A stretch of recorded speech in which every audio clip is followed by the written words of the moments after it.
Келме құрметті оқырман қауым. Бүгін сіздерге ақындар жырлаған туған өлке Айдары мен Оспанәлі Иманалиевтің «Дала профессоры» поэмасын ұсынамыз.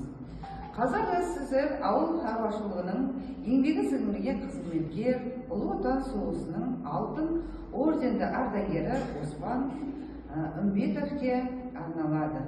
«Дала профессоры». Қалтырама діріл деме, көңілім дене, жүрек сырын беде, кеш деме, ерте деме, бүгін деме, түйдекте сөз маржанын бірін деме.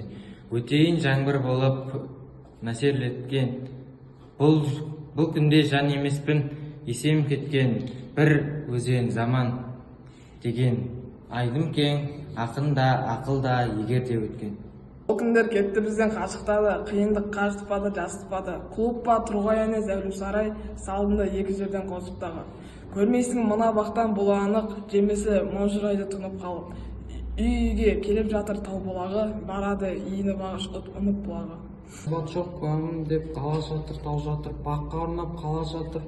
Таң қалдым мына күптік достығына, молғып қуанышқа бара жатыр.